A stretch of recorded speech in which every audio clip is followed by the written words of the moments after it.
Aprendizagem de máquina, machine learning.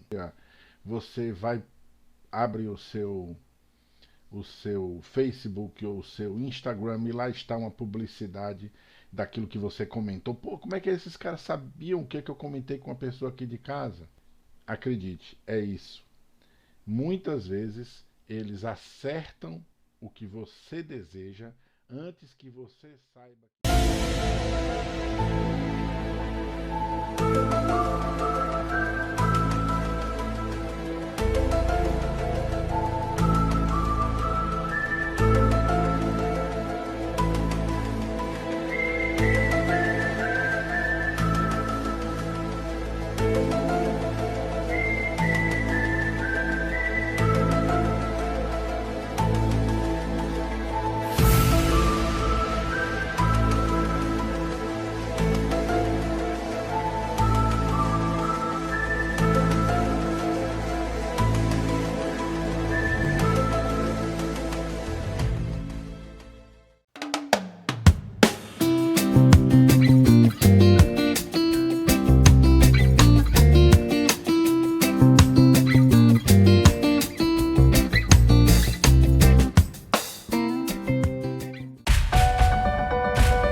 Bom dia, boa tarde, boa noite.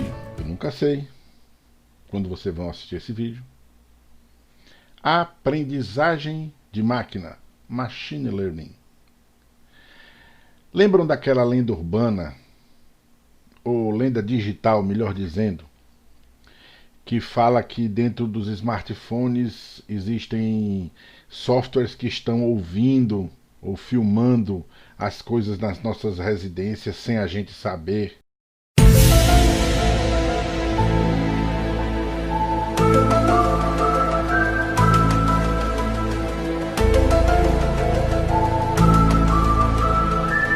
Veja, não é impossível que você instale um software que faça esse tipo de espionagem dentro de um smartphone, obviamente. Mas não é esta a explicação para o fenômeno que se observa de quando você está em casa e você comenta uma coisa com uma pessoa de sua casa e no mesmo dia mais tarde ou outro dia você abre o seu Facebook ou o seu Instagram e lá está uma publicidade daquilo que você comentou. Pô, como é que esses caras sabiam o que é que eu comentei com uma pessoa aqui de casa? E aí vem a teoria. Eles ficam me espionando, eles ficam observando o meu comportamento sem que eu saiba. Não, não é bem assim. É pior. Eles estão antecipando o que você quer. Acredite, é isso. Muitas vezes eles acertam o que você deseja antes que você saiba que vai desejar. Porque eles têm uma grande quantidade de dados e eles conseguem descobrir que existem regularidades no comportamento das pessoas que utilizam essas redes sociais, e aí eles percebem que determinados tipos de comportamento sempre são seguidos por um outro tipo de comportamento, e aí eles antecipam o comportamento que você vai ter, porque eles têm a informação do padrão básico de comportamento. Claro, nem todas as vezes eles vão acertar. O que chama atenção não é quando eles erram. Esses são anúncios que a gente nem percebe lá no Facebook. Mas se eu comentei com meu amigo ontem que eu estava com vontade de comprar um ar-condicionado, e aí aparece um anúncio de um ar-condicionado, isso vai chamar minha atenção. Portanto, esses sucessos chamam a atenção, os fracassos passam despercebidos e por isso surge essa teoria, essa lenda digital, dando conta de que eles estão nos escutando. Para descartar a hipótese de que eles estejam escutando você, tem um experimento bem simples. Desabilita todos os dispositivos de sua rede, deixa só teu smartphone, mas dentro do teu smartphone desabilita todas as aplicações, todas. O seu smartphone vai permanecer ligado, mas nenhuma aplicação funcionando. Em tese, não pode haver tráfego na rede. Deixe assim durante um tempo e depois vai olhar o log lá do seu roteador ou do seu modem para ver se algum tráfego foi produzido. Se houver uma espionagem, se houver um software espião dentro do seu smartphone, que ele está ouvindo e enviando o que você conversa na sua casa, vai haver tráfego na sua rede. Se não houver tráfego na sua rede, então não se pode afirmar que existe um espião dentro do seu smartphone. Mas um algoritmo de aprendizagem de máquina que entenda como é o seu comportamento na rede social e antecipe o que você vai querer, o que você vai comprar e já apresente o anúncio para você, isso sim é não só verossímil como real. Para a gente entender todo o processo de aprendizagem de máquina, machine learning se vocês preferirem, a gente vai precisar primeiro resolver duas questões. Por que as máquinas devem aprender? Mas vamos responder essa pergunta sobre dois pontos de vista diferentes. Por um lado, as máquinas devem aprender porque existe uma oportunidade de fazê-las aprender. Esta oportunidade se dá porque o fluxo de dados que está sendo produzido no mundo online ultraconectado, ele cresce exponencialmente. E ali dentro existem reflexos dos fatos que ocorrem no mundo. Por exemplo, se você olhar para o padrão de vendas de uma indústria de eletroeletrônicos, na verdade, aqueles dados, eles refletem o fenômeno de como funciona o negócio de eletroeletrônicos, que épocas que tem mais pico, que épocas que tem menos pico, que épocas que se vende mais, que épocas que se vende menos, quais os fatores que influenciam nas vendas, quais marcas os consumidores procuram mais, quais marcas os consumidores reclamam mais, uma série de informações que estão ali dentro no fluxo de dados que está sendo produzido e que ajudam a entender o mundo. Então, isto é uma oportunidade. Uma outra oportunidade vem do fato de que a capacidade computacional disponível tem crescido muito. Hoje em dia a gente pode usar clusters de superclusters e essas máquinas operam algoritmos em paralelo e conseguem cumprir uma quantidade enorme de processamento, e é justamente o que é necessário para se executar algoritmos de aprendizagem de máquina, uma quantidade enorme de processamento. E progressos em teoria da computação e algoritmos que têm divisado outras possibilidades e outros algoritmos e melhorias nos algoritmos para que eles possam lidar com este problema. Então, por este ponto de vista, as máquinas devem aprender porque há uma oportunidade das máquinas aprenderem. Por outro lado, as máquinas devem aprender para cumprir algumas funções. Por exemplo, mineração de dados. O caso lá dos usuários das redes sociais, por exemplo, é um caso de mineração de dados. As máquinas são usadas para observar os dados e descobrir irregularidades sobre eles para dar suporte a uma tomada de decisão, oferecer um anúncio ou colocá-lo em contato com determinados grupos de pessoas. Além disso, uma série de aplicações que não temos um procedimento efetivo para elas, a gente não consegue descrever o processo, mas não significa que esses procedimentos não existam, como, por exemplo, o reconhecimento de padrão, o reconhecimento de fala. Não dá para você descrever o algoritmo que vai reconhecer a fala, mas você pode construir um algoritmo que, a partir de exemplos de fala, comece a compreender e reconhecer padrões de fala, palavras, entonações, etc. Além disso, você pode criar o que a gente chama de self-healing programs, ou programas autocuráveis, autoconfiguráveis. Por exemplo, um sistema de proteção de rede de computador que, à medida que os eventos ocorrem e as consequências são percebidas, ele aprende e se reconfigura para evitar aqueles problemas no futuro, Lembra do nosso conjugador de verbo lá do começo do curso? Ele é um tipo de programa dessa natureza. Existem muitos casos de sucesso que já são consagrados na literatura, em papers, na indústria de software, como por exemplo a análise de dados astronômicos, que a quantidade de dados é muito grande, então você constrói algoritmos de aprendizagem para descobrir irregularidades sobre eles, reconhecimento de fala, de escrita, reconhecimento de imagem, sistemas de prevenção de fraude, fraude bancária, fraude em seguro, fraude em cartão de crédito. Os componentes de um veículo autônomo, eles também normalmente são produzidos, cada um daqueles componentes. Lembra, a gente falou o componente que capta a imagem da frente do carro, o componente que capta a informação do motor do carro, todos eles que do ponto de vista do condutor são sensores, mas cada sensor desse ele é em si um agente e ele é produzido com aprendizagem. Classificação de DNA também, o pessoal tem conseguido encontrar padrões de comportamento de DNA e descoberto regularidades entre sequências de DNA e padrões fenotípicos, também utilizando algoritmos de aprendizagem. As aplicações são muitas. Vamos agora parar um pouquinho e vamos olhar uma delas. Primeiro vamos olhar a consequência para depois chegar na causa. Pessoal, esse aqui é o ExpertSynth, é um software antigo mesmo, dos anos 90. Feito lá na Universidade Federal do Ceará. Ele não é importante para nós por ser moderno, apenas porque ele tem uma funcionalidade bem legal. Ele tem uma execução que eu vou mostrar para vocês aqui e ele faz um negócio bem interessante. Ele prediz se vale ou não a pena jogar tênis, dadas algumas informações que a gente ofereça para ele.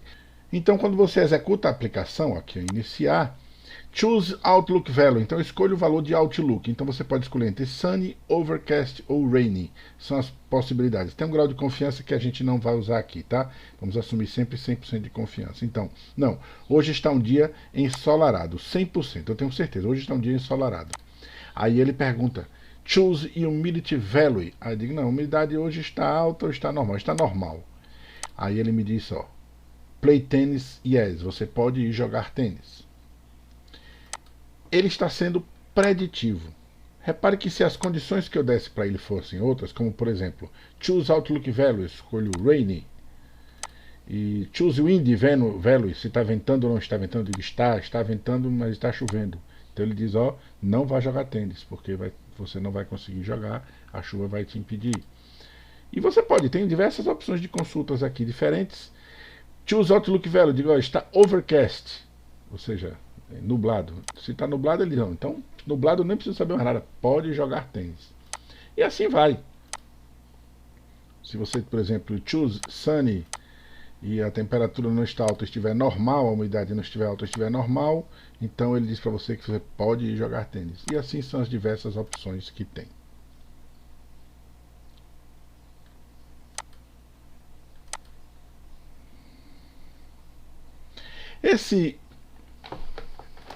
Derrubei a porra ali. Esse software, na verdade, ele apenas faz uma busca numa estrutura de dados chamada árvore de decisão. A árvore de decisão que nós usamos neste caso é essa aí. Presta atenção como estão disponíveis os dados. Outlook e Sunny e Humidity High, Play Tennis, não vai jogar tênis. Outlook Sunny, Humidity Normal, yes, vai jogar tênis. Outlook Overcast, vai jogar tênis. Lembra quando a gente falou que era Overcast, ele já respondeu. Outlook Rainy, Wind False, vai jogar tênis. Outlook Rainy, Wind True, não vai jogar tênis. Esta é a informação que ele tem. E tudo que ele faz é percorrer esta árvore de acordo com os dados que nós oferecemos para ele. Só que isto é a consequência. O que nós queremos é a antecedência. A gente quer construir um algoritmo, um programa, que faça a descoberta desta árvore de decisão. Esta árvore de decisão é a representação de um conhecimento. Alguém descobriu quais são as condições que podem predizer se vale ou não a pena sair de casa para jogar tênis. Mas esta descoberta destas condições se deu a partir de uma amostra de dados, semelhante ao que acontece lá no algoritmo do Facebook. Lá no algoritmo do Facebook, ele tem um bocado de amostra do comportamento dos dados dos usuários e ele consegue construir uma árvore de conhecimento que permita predizer como é que o usuário vai se comportar.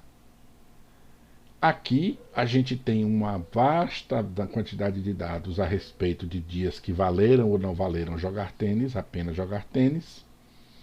E a gente vai construir um algoritmo que descubra uma árvore e vá predizer se vale ou não a pena jogar tênis. Isto é o que a gente chama de conjunto de treinamento. Então, olha aqui os dias, dia 1, dia 2 até o dia 14, e aí você tem os atributos, as características que foram registradas naquele dia e se foi ou não uma boa ideia jogar tênis naquele dia. Então, no dia 1 foi um dia de sol, a temperatura estava alta, a temperatura estava quente, a umidade estava alta, o tempo estava fraco e não valia a pena jogar tênis. No dia 2, a temperatura, o tempo estava ensolarado, a temperatura alta, a umidade alta e o vento estava forte e também não valeu a pena jogar tênis. E assim, vários dias foram sendo registrados e o algoritmo de aprendizagem vai pegar este conjunto de dados aí e vai produzir um conhecimento representado na forma daquela árvore, que a gente chama de árvore de decisão. Agora preste atenção numa coisa, lembra da caixa chinesa? Estes algoritmos de aprendizagem, eles funcionam dentro de uma caixa chinesa. A gente está usando o exemplo do tênis e decidindo se vale ou não a pena jogar tênis, mas a gente poderia estar decidindo se vale ou não a pena colocar duas pessoas em contato, sugerir uma amizade no Facebook. Ou a gente poderia estar decidindo se vale ou não a pena colocar um anúncio de tênis na timeline de uma pessoa. Ou a gente estaria decidindo se vale ou não a pena sugerir um certo vídeo para um cidadão no YouTube.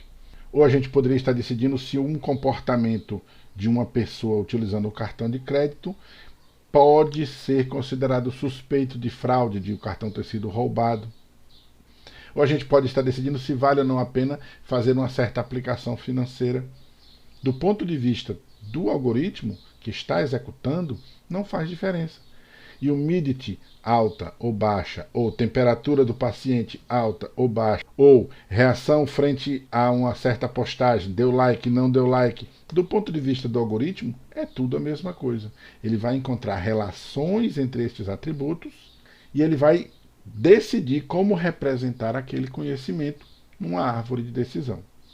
A árvore de decisão é o algoritmo que nós vamos estudar, mas não é a única forma. A gente pode usar o conjunto de treinamento para descobrir e representar conhecimentos de outras formas. Por exemplo, listas de regras. Ou, por exemplo, redes neurais, que tem uma representação que a gente chama de subsimbólica. Ou, por exemplo, relações entre atributos, associações entre atributos. Tem muitos tipos diferentes de conhecimento e muitas formas diferentes de serem representados. Mas o processo, a partir de um conjunto de treinamento, ele é padrão para todos eles. Todas essas técnicas de aprendizagem que usam um conjunto de treinamento para construir ou aprender o conhecimento são chamados de técnicas de aprendizagem indutiva, porque o conjunto de treinamento é utilizado como se fossem exemplos que induzem o conhecimento. Este conhecimento induzido pode ou não ser correto. Note que, se você entregar exemplos esdrúxulos para o algoritmo, ele vai produzir conhecimentos esdrúxulos. Um exemplo concreto. Um sistema de auxílio a diagnóstico médico aplicado à ginecologia. Partiu-se dos dados de anamnese dos pacientes, histórico dos pacientes, sintomas, exames e diagnósticos, e se construiu uma árvore de decisão que ajudaria a predizer possíveis diagnósticos dados determinados quadros dos pacientes. Então, temperatura alta, alta quantidade de leucócitos brancos, então infecção. E a árvore que foi construída foi considerada até razoável pelo médico que avaliou. Mas no meio dessa árvore, ele saiu com essa. Se a idade for menor do que 10 anos, se a idade for infantil, infante, pré-menstrual, né? Se a idade for menor que 10 anos, então o diagnóstico é vaginite. Note que essa informação na árvore de decisão é absurda, mas a culpa não é do algoritmo, a culpa é do conjunto de dados que foram apresentados no conjunto de treinamento. Por quê? Porque havia um único caso de paciente criança naquela base de dados. Normalmente quem vai a ginecologista já é adolescente. Então, um único caso de uma paciente que era criança, e esta paciente foi atendida e o diagnóstico foi vaginite, sei lá por quê, e ficou na base de dados. O algoritmo prontamente encontrou a relação entre o atributo, o valor do atributo e o diagnóstico e apresentou isso na árvore de decisão. Claro que isso estava errado, claro que isso pode ser corrigido. Mas note que a indução é um processo. O processo pode estar correto, mas a resposta do algoritmo ser errada. Por quê? Porque você pode partir de um conjunto de treinamentos espúrio. E os métodos de seleção e adequação dos conjuntos de treinamento são um caso à parte no estudo de mineração de dados, de inteligência artificial, de depuração de dados. Não vai fazer parte do nosso escopo, mas fica sempre ligado nisso. Os algoritmos de indução, eles são fortemente dependentes do conjunto de treinamentos que é apresentado para eles. Tá bom? Pessoal, a primeira parte sobre aprendizagem de máquina é isso aí. É importante se lembrar que os métodos indutivos, eles usam um conjunto de treinamento, e esse conjunto de treinamento precisa ter tratado com cuidado, e os métodos vão processar esses dados e vão produzir uma base de conhecimento representado de uma das possíveis formas. A gente vai estudar particularmente a árvore de decisão. Espero que vocês tenham curtido. Dá uma olhadinha lá no capítulo do livro. Assistam a aula de novo se tiver alguma dúvida. A gente se vê e fiquem bem.